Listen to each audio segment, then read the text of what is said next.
Hello, YouTubers, favorite here, and welcome to the 8th stage of the MLC Vuelta Espana. With me today, I've got Hansball. How are you doing? I'm totally fine. So, I'm going to be live streaming these next 5 stages of the MLC Vuelta Espana, so if you're not already following me on twitch.tv/failshores, make sure you do so, because then you'll catch the live streams right there. But if you're watching this on YouTube, just make sure to subscribe to watch the next videos coming out soon. But, Hansball, this is the first mountain stage, or like the PCM classified this as a mountain stage. Who do you favor for this stage? Obviously, I'll go for Valverde, because he's looked really strong until now, and just because also he has the red jersey, the leader's jersey, it gives such a boost to his like overall behavior in the race and how he does. Oh, I can agree. If you watched MLC Show d'Italia, Ryder Hesjedal managed to win the Maglia Rosa with only 78 mountain. I mean, that's the lowest mountain I've ever seen anybody win something with in the MLC, correct? Yes, it was really surprising to see him there, but you can see the power there of just having the leader's jersey. Definitely, but currently we do have a breakaway away. In that breakaway is Fabian Cancellara, Konstantin Sitsov, Thomas Löfke, Stefano Pirati, Christopher Blon, and Ilan Izagirre is trying to catch up. And meanwhile, we actually have a little small group here as well. We got Stefan Kreuzvik, that's a really tough name to say for me, Vasil Kirienka, Warren Barguil from your team, Lato Belisol, and also David Lopez are out there. Do you think that the peloton will let these guys get away? It might be too big of a break, but they might just let them go. Well, so far we do see Colcode and Aluminio working together to catch a breakaway. It is Andre Greipel, the sprinter from Aluminio, setting the pace in the front of the peloton. Who are they actually working for? Do you remember who Aluminio has as their captain?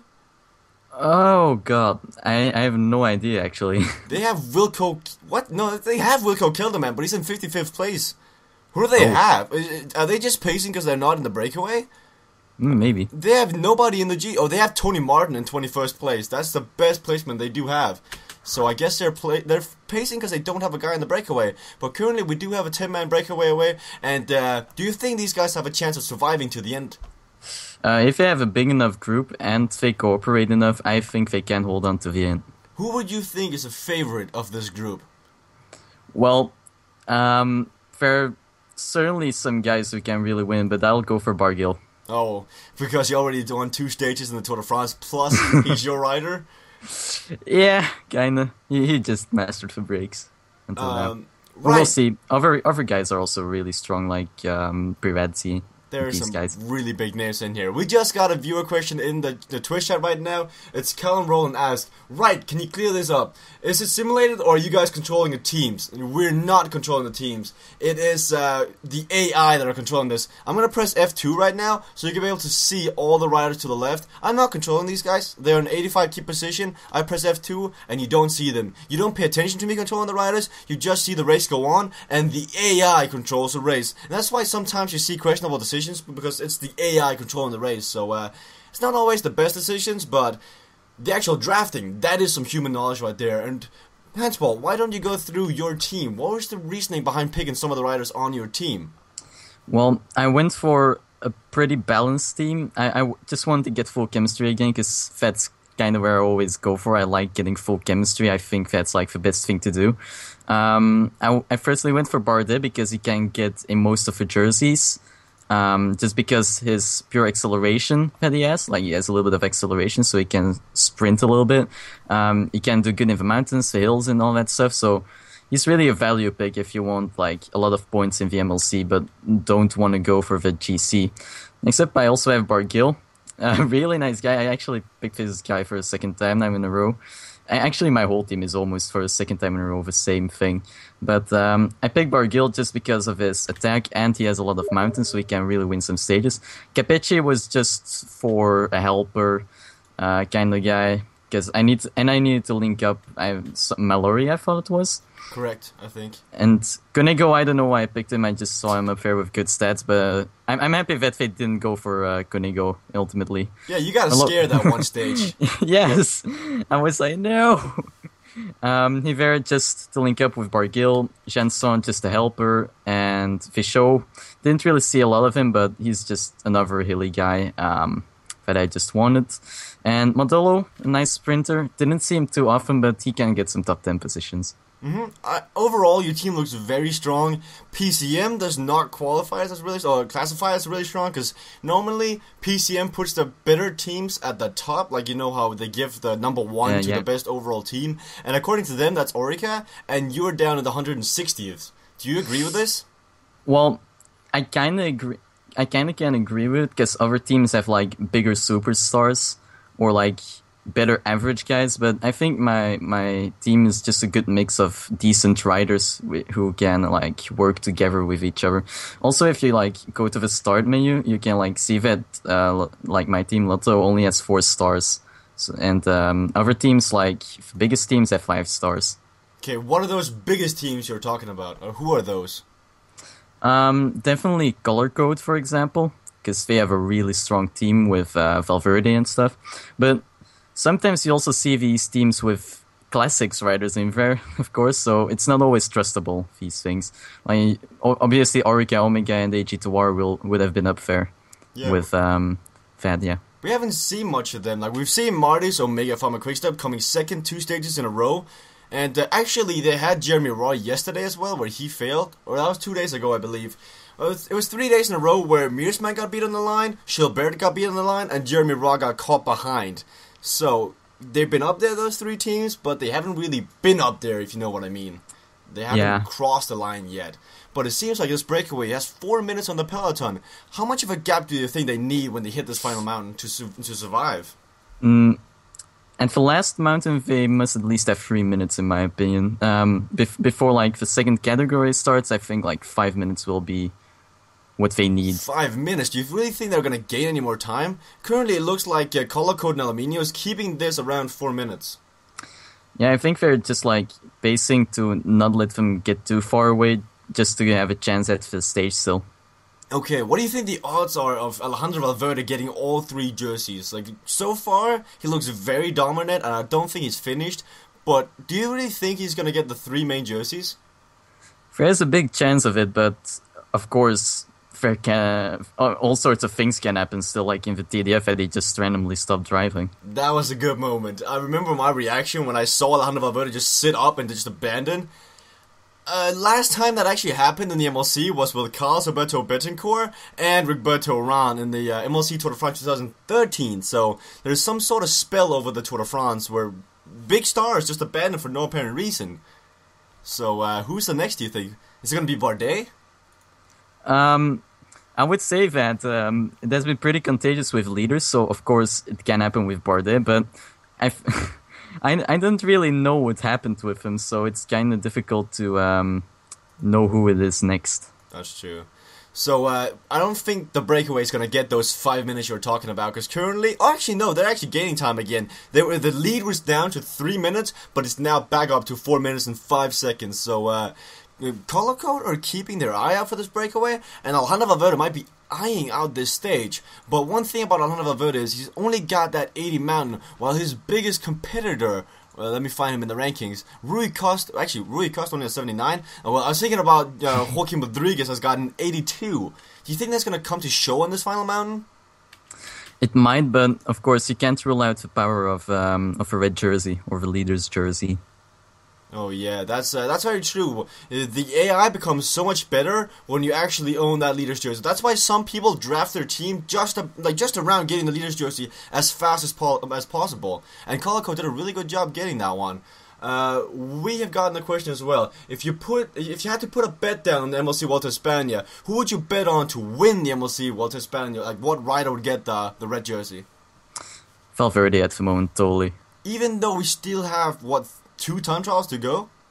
Yes, I think the time trials won't really matter too much for the GC, because for one is a hilly time trial and the other one isn't long enough to create big enough gaps. Ooh, Cancellara has just been dropped from the breakaway, so we're now left with 9 guys in the front, and Cancellara's decided to go back to the peloton. So I think he just, he assessed the situation, and he said that, well, we have 3 minutes currently, and that's not enough to stay away, so we're just gonna go back and try again another day. He does not want to waste powers today. But 9 other riders taking water at the exact same time, so there's some synchronization in this breakaway, and that's gonna look good for them. You're gonna see that in a second, and it looks very funny.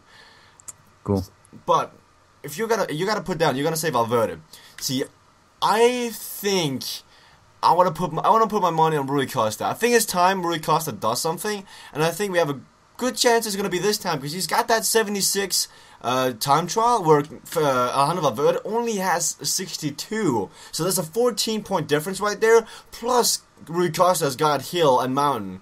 So I think he can follow Valverde in the mountains and then take him on the time trial. Now that Froome has been banned, I think he's going to have a good chance of beating Valverde in the time trials. Because that's where he's going to be losing time. But you're saying he's not going to lose much time. What do you classify as not much time? Not much time in the mountains, I would say like not much time, 30 seconds to 1 minute. In the time trial, basically every second counts in a time trial. Like you just need to go full for it. There's no time to relax, sir. It's true. We saw in the MLC Tour de France, Joaquim Rodriguez lost 8 minutes on the final time trial. If he would not have had that insane day at, which mountain was that again? Was that the Hautacam? I believe that was the Hautacam where he got like 8 minutes because Valverde abandoned. Yeah, I believe that was the Hautacam where he got 8 minutes, and then on the time trial, he lost those 8 minutes again, and he ended up winning with only like 2 minutes.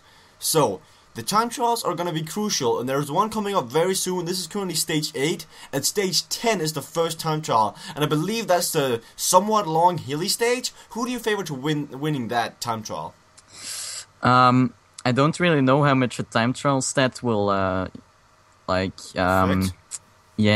affect these riders, but I want to say that Tony Martin still has a big chance. Bradley Wiggins, I thought, was also a really good pick for that. But it all comes down to how the people feel on that day. It's highly doubtable that Valverde will win it, but I think he won't lose too much time. Just as Rodriguez, just because of their pure hill skills. We're now within the final 27 kilometers off the stage, and the breakaway has around 3 minutes before we're hitting the category 2. You said they were going to need 5 minutes. 2.5 minutes, do you think that's going to be enough, or are they going to get caught before the mountain even starts? 2.5 minutes might be enough, actually. I think I misjudged the break a little bit because I saw some really good guys up there now. Jan Bakeland's just attacked away from the peloton. The pace was not high enough, and Marty C sends Jan Bakeland into the attack. Can he bridge, though? He's got 2 minutes to bridge, and it's going to be tough. Frank Slick also goes onto the attack.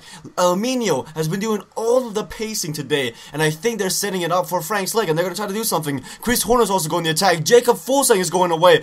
Domenico Pozzovivo is trying something, but he's not getting anywhere. Balkan Mollema, 7th overall in the GC, is going this early. Joaquim Rodriguez is going away. Also, Richie Porter's going. Pirro is going. Valverde's gone. Costa's gone. Oh, Bardet's caught behind. What do you think, Hansball? It's not looking good for Bardet. He always gets caught behind. He is not going anywhere. He is sitting down here with Fabio Roux. They're sitting side by side right now. He might be saving energy. He might be thinking 20 kilometers to go. It's too much. But in the front right now, we got Pierre Rolland, Rafael Maika, TJ Van Garderen, Mikhail Kakowski, Lawrence Tendam, what's his name? Jean-Christophe Pirot, Alejandro Valverde, Richie Porte, Rui Costa, and then even further up, we've got Jacob Fulsang, Backlands, Horner, Frank Slegg, Rodriguez, Mollema. So many big names going this early. Do you think that's a smart decision?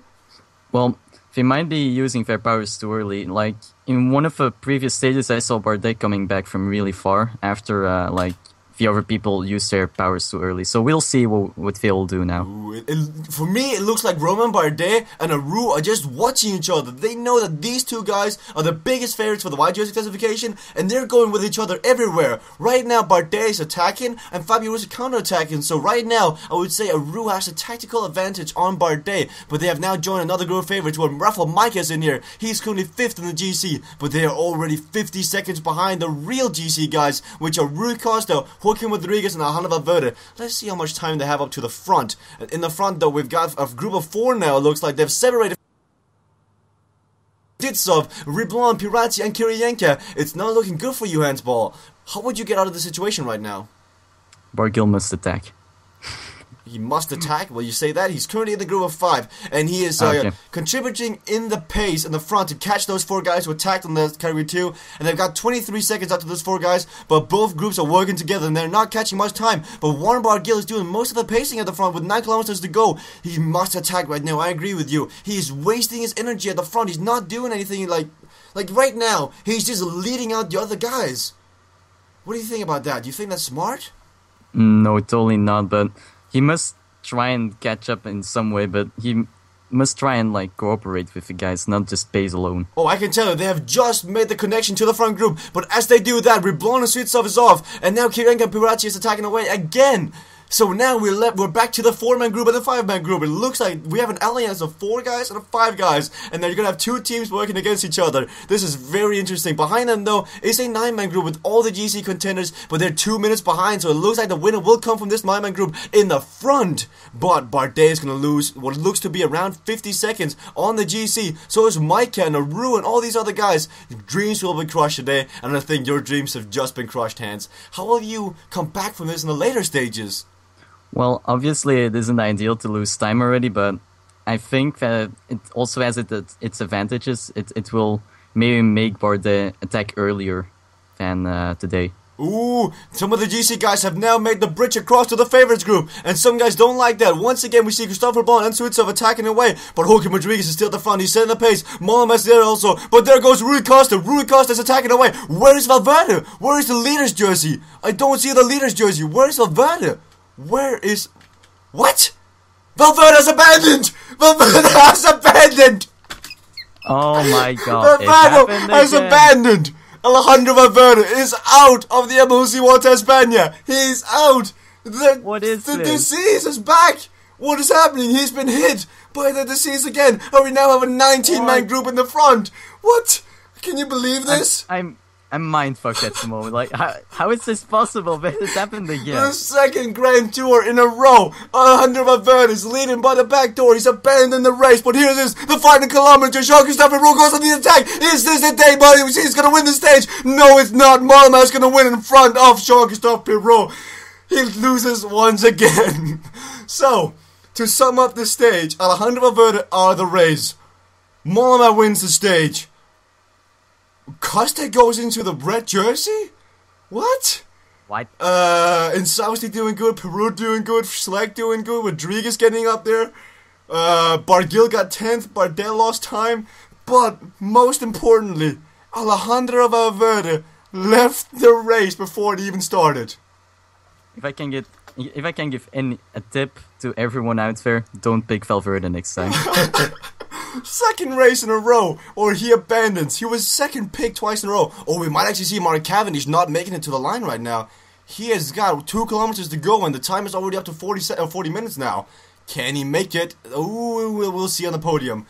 But Joaquin Mollema, he's really good in these short finishes, but what do you think is wrong with Valverde? Is he like, I'm not going to do anything? Maybe he has a disease of letting Quintana get it, so like maybe he leads the other guy of his team, like the other GC guy, to win, I guess. I can't wait to hear baseball lovers' reaction to this. That's going to be really fun. But Joaquin Mollema taking the stage win in front of Izagirre and Pirot. Just not been Maricis Vuelta Espana. This is the 4th stage where he gets top 3, and it looks like he's going to win it, but someone from behind just takes it. Joaquin Mollema is really good though. But yes, Rui Costa, my personal favorite for taking the red jersey, is now wearing that red jersey. I believe we'll have a bunch of Portuguese out there cheering for Rui Costa, but Rodriguez is just behind him. Mollema made his way into top 3, and Rowan Bardet goes from 4th to 7th, but he still got in the overall points classification. Oh, this is going to be close now. Who do you think is going to win the overall points classification? Well, now that Valverde abandoned, I guess that is just the GC guy who does the best in the flat and hill stages, so I guess Costa can really take it still. It's really close though, because Costa, Rodriguez, and Mollema are all within 15 points of each other. It all depends on how they do in the individual stages. And now that he also left, now that Valverde left, the overall pocket dot jersey is also up for grabs, because there is no GC guys up in this one. Well, Mollema's up in this one. He's 3rd place, but he's not really up in the GC. Like, he's still like 1.5 minutes behind. It's gonna be really interesting. Also, I think this is the closest I've ever seen the white jersey classification. Bardet, Micah, Aru, and Pinot all within 1 minute. How good do you think Bardet is going to be able to, like, can he keep this jersey? Well, I hope that he loses it to the next stage, just so he can be a little bit more free with himself, because now he just looked at Aru all the time, and that's the reason why he lost all the time in the GC. Well, Lotto Belisol just moved into the first overall team classification right now. in front of BMC and Ampo's chain reaction, and Colico goes all the way out of top 10 after Alejandro Valverde has left the race. I guess they're going to be focusing for the sprints now, but guys, please go to watch Hans-Paul's channel. He is also a very somewhat famous PCM YouTuber, as famous as you can get in this community. So go watch his videos. He does montages, he does careers. You're currently doing a Belgium career, I believe, with upcoming Belgian talent. So go watch that. Thank you guys for watching. This was actually stage 9. I thought it was going to be stage 8, but it was actually stage 9. My bad, guys. Thank you guys for watching, and see you guys